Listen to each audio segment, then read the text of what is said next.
collection of rates. Mr. Keenan will... Mr. Keenan, in attendance. Yes, you're right. So this is page 73.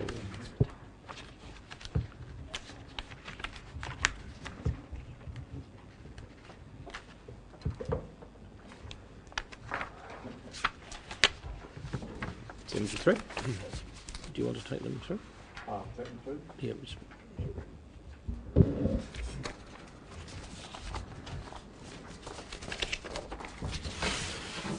This agenda paper has been collated on the basis of our rating for 2012-2013.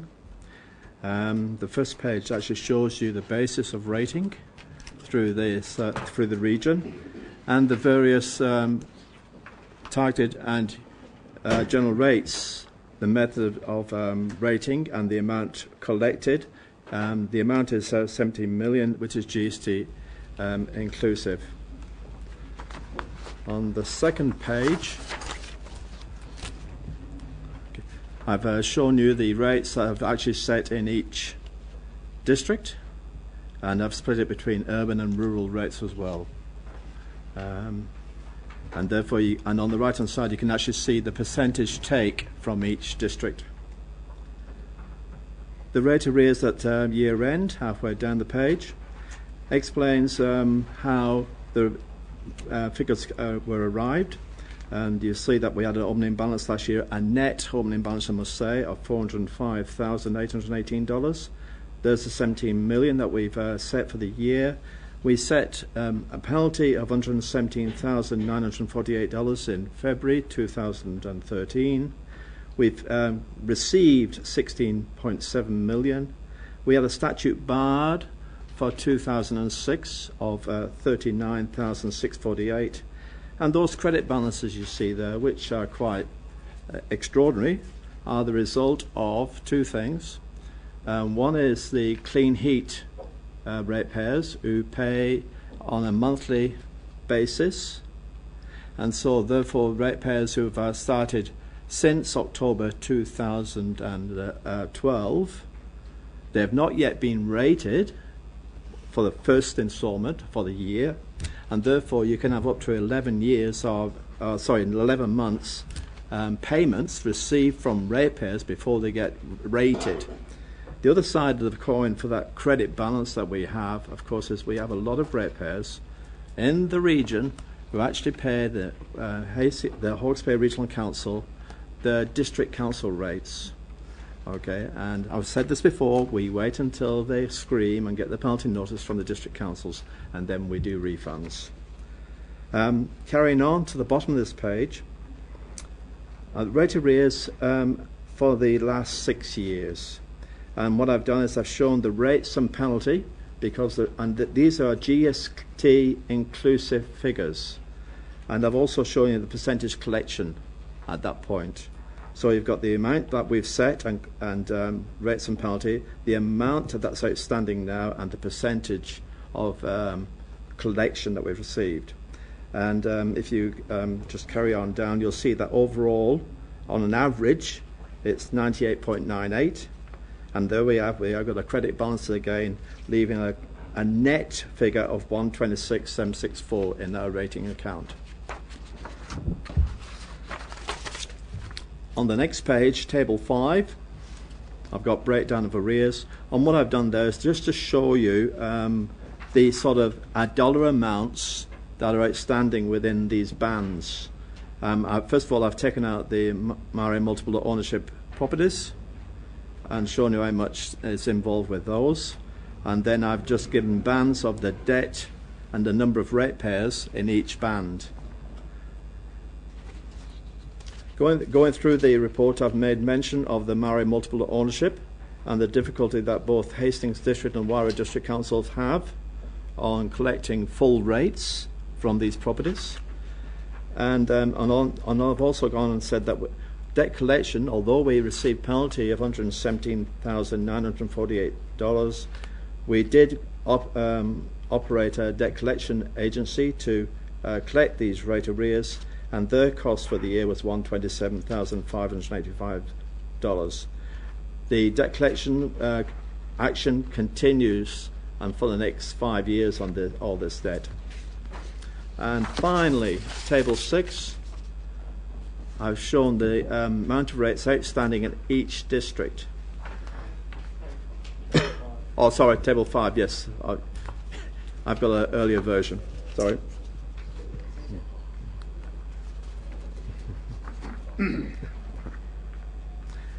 Is there any questions? On Wairua, why are these Wairua people so tardy? Okay. There's two things with Wairua and Hastings District. And when you think about Hastings District, we're not talking about the Haratong Plains. We're talking about State Highway 5. And for the Wairua, we're talking around the back end of Waikamoana, which are Maori multiple ownership land. And normally they may be sort of separated and isolated without any public asset to the actual roads. With the introduction, this council introducing UAGCs and UACs to all their rating units, in the past, these isolated areas had a very low land value. Their equitable values gave them a low land value because there's no market value for the land. So they had a very low rateable land value, so the rates were very low. However, with the introduction of fixed charges that we've been starting to apply, the amount that's charged against these rating units exceeds what is affordable, or even what they want to look at. See, and if these properties are not earning any income at all, then they're not liable to pay rates.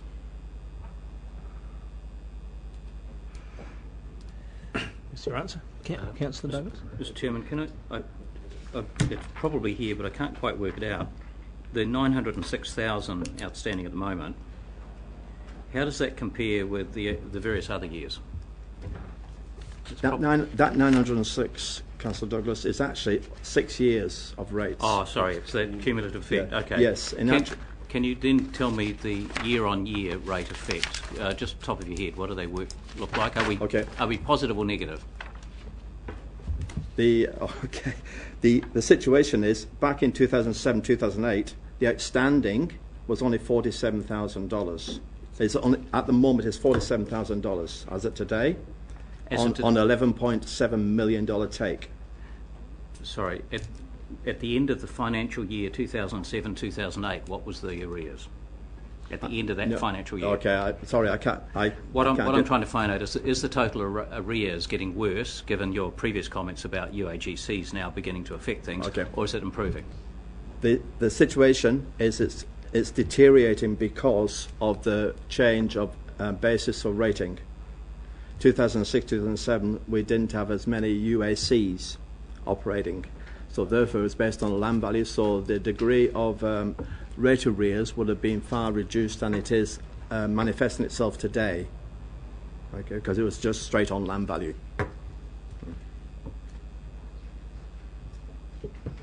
Other questions? I have a question in relation to Table 4, 975 under $10. Are you just recognising that for completeness? I mean, surely we're going to struggle to get the cost of chasing that would destroy it, wouldn't it? The situation, I've got to say that every day we're getting 2 or 3 pages of automatic payments where people are paying off $10 a week or something like that. So it's coming down. So it's changing, and eventually, as you can appreciate, the amount of arrears in 2007 might have been $400,000 to $500,000, and it's only $47,000 today. So yes, we carry on receiving money from the past, and we do pick them up. Okay. What's the policy about at some point you just won't get your rates? What's the council's policy? The council's policy is we abide by the legislation whereby you cannot sue for rates after 6 years. So on 6 years statute barred, the amount outstanding, like this 47,000, if it was that figure next June, we've already provided a sum of $221,000 in our accounts as a provision, and we will write off whatever balance it is next June against that provision. I will then go through and identify the Maori multiple ownership lands balance next June with a view of recreating the equality in the provision to meet future rates. So I'm already thinking about the 13-14 rates and what that's going to be, and we deal with it at year end. And we apply the debt, I charge those rating schemes that have got rate arrears on them. I respect that. There comes a point, though, and multiple Maori-owned land is an issue aside. It's very complicated, obviously. But any other person, any other general rated site, rated site that's general land, do we get to the point where we declare it and go for it? The situation is that for debt collection purposes, No, you sell up the land. Mr. Councillor Douglas, the District Council and Napier City Council will already be there before us because their rates are 10 times our figure. So we just piggyback when they do it. That's fine. Thank you. Councillor Curtin. Thanks, Mr. Chairman. I've just got a question about UAGC and the legislation around setting a uniform annual charge. Is there provision to, if you like, create a minimum trigger point for establishing a UAGC? For example, if the land value was $100 or $1,000, can we set a minimum to say we're not going to collect a UAGC off land of that value? The answer to that is no. There's the situation in the legislation. All rating units, if it's a uniform annual general charge, will apply to all rating units in accordance with the Rating Act, and we actually do so. And the other thing is that the staff in the regional council don't go out and identify who's eligible for the UAGC. We seek the details from each TLA, and therefore our rate assessments are compatible with the other rating unit, with other rating schemes or the TLAs. So when a ratepayer receives a rate assessment for a UAGC, he'll look at the Hastings district or whatever, and he'll have the same number, okay, of UAGCs. But no, you're not allowed. It says if it's a uniform annual general rate, that's what it is, and it's everyone who's got a rating unit. Mr. Chairman, in the previous legislation you could. It was the new Act that stopped it. Yeah. Mr. Chairman, just to come back to tables 3 and 4, to understand this, it seems to me the multiple ownership land has not actually increased significantly. It's the others that have taken the big leap. And presumably this year's figure we are expecting to recover some of that still. That is correct, Yeah. yes. So if you look at it, the fault lies with the urban over 150 and the rural over 150, and it seems to me that especially with the urban, we're actually looking at the upper end of the charges. You generally have in an urban area to be paying in excess of $150, quite a reasonable land value. The situation, this is not the actual rate per year, it's the balance. Yeah. Okay, and the situation, if you're living in Hastings, Hastings urban, the normal rates would be, dare I say, less than $100, maybe $150, and Napier would be between $150 and $200. What we do in February, after we send a penalty notice to no avail, any debt, and I'll use the word debt, that's over $150, then we put it to the debt collection. In Wairo, you'd have to wait 2 years or 2 and a bit years before they accrue the debt to go off, and that's what this does. All it does is to say, what we've done is looked at the balance of the account, not the rate set, and said that's still outstanding. Okay, we have to take the balance, because someone's paying off automatic payments, they may be paying back 2 years ago. But it's certainly under those others, Mr. Chairman, took a leap from the previous year and then triggered in this year. And I take it Yes. There has been a marked increase right throughout that period of 5 years Yes. in the others that are not over rates. That's right. Councillor What was, Gilbertson. what was the cost? How much do we pay the debt collection agency? Did you say they get $127,000 for the work they did. per year? No, it depends upon the amount that we put to Right. them. What, on an average, would it be 100,000 a year on average? It was more last year. It was Yeah. about 134,000 last year. And would Napier and Hastings be paying similar amounts? I'm not quite sure what the other TLAs do. Some, I've got to say that at Hastings they do have a staff member whose full-time job is just debt collection. I'm just But it's curious. a little bit easier for the TLAs because they've got 4 instalments a year. So therefore they can get to chasing up. If they've got one person just dealing with, they can, and they haven't got 70,000 Yeah. ratepayers. I'm They've just, got- I'm just curious if we all got together and had a shared service, you could actually probably cut the cost of collection quite dramatically if all of us combined. But that's that's another issue. But yeah, you've answered the question for me. Yeah. Councillor Curtin. Just obviously, Mr. Keenan, the problem has got significantly deteriorated from 47,000 for a 5-year interim in 2007, and we're now at 906 for the subsequent 5-year interval. So we've escalated many multiples of time. The problem, is that right? No, it's not quite true. Okay, 6 years ago, the figure would have been, say, $400,000 to $500,000 for 2006, 2007. It's For now the- dropped for a down to 5-year 47. interval. What's that happening? It's 906 as at the 30th of June 2013, with 6 years worth of debt. Yes, I get that. Okay, so So I'm asking, so if we were to compare it with the figure 5 years ago, with 6 years of debt. yeah, yes, and that's why I'm only then- guessing at $400,000. So about it's Yeah. 47. Your 47,000 figure wasn't the comparative. No. Okay. Yep. So when we're looking at apples and apples, we're talking about a doubling of the debt Yep. arrears. Yes. For the same interval. Would that be fair? That's before. I've also pointed out that 6 years ago, the rates that we set at that time was only about $12 million. So And now it's $17 million. Well, Yes.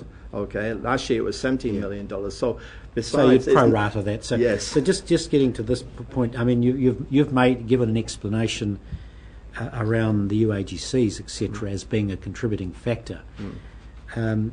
If you were to look at your table, and I'm looking at table 4 here, and you were to do a median debt against those respective categories, can we isolate it down and give proof to your theorem that this is UAGC driven? For example, rural over $150, you've got 662 ratepayers. Their median debt, it would tell me that because we know the UAGC is something like $23, there is a bigger problem in UAGC. yeah. Well, it's not. The other problem that you got is it's not the you're right with the UAGC being $23 plus $2 GST, making $25. But you've also got the civil defence, emergency management, okay, and you've also got the economic development grant. What I'm suggesting to you, though, is that it's Which without the evidence, it's not possible to jump to a conclusion about the reason why. Because if you've got rural over 150 and there are 662, I don't know if it's possible for you to draw a conclusion that it's UAGC. The easiest way to say is what were ratepayers in a group of ratepayers paying, say, 6 years ago, and what is the rating liability of today? Okay, and if 6 years ago their rateable land value was relatively low because of the usage of the land or the non-usage of the land, and now they're being fostered with one UAGC and at least 2 UACs. Some have got 3. Yeah, but Okay. my point is this: when people pay their rates, they don't say, "I can afford to pay the $100 and something or the $70 worth of general rate, but I'm not paying the UAGC." You don't do that. You just No. don't pay it at all. Yeah. So I'm wondering whether your theory needs some more work to validate. What I would say is that 6 years ago, the debt or rate arrears would have been far less than what it is today. Yeah, we can conclude that. Yes. Okay. And that without going and doing research to ascertain exactly how much it is, that's where I would put it down to. Okay. Councillor McGregor. Yeah, yes, Mr. Keenan, the Taupo, the rate arrears in the Taupo Rangitika district, nearly 15,000 now. That's not very much, but there's hardly anyone lives there. Would there be a case of, is that proportionally higher, and would it be a case of one offending property, or? I remind you, it's the Taupo Road. Okay, State Highway 5's Taupo Road, and it's the top end before the plains is the problem of the land that's non-productive, and it's not, therefore, the ratepayers of that, which is predominantly Maori ownership. Okay. Just clarity around this the impact of the UAGCs and the charges. This would apply to land that had a very, very low rating value, the under $10. Yep. I will remember one Māori committee meeting up at the Waikaremoana when the courier were complaining about paying $4 in rates, and they wanted to know what value they got for them. Those are the ones now suddenly are impacted from $4 Yes. to $30 and that multiplies out. That Yes. it's not your ordinary urban ratepayer who is paying it. Yeah. This year, by the way, you've got your $25.54 UAGC, and you've got your $14.63 for economic development, or if in Waira it's $13, and you've got your civil defence another $14. See, so you're up at over $50. Supposedly valueless land values. See, so that. Councillor Gilbertson.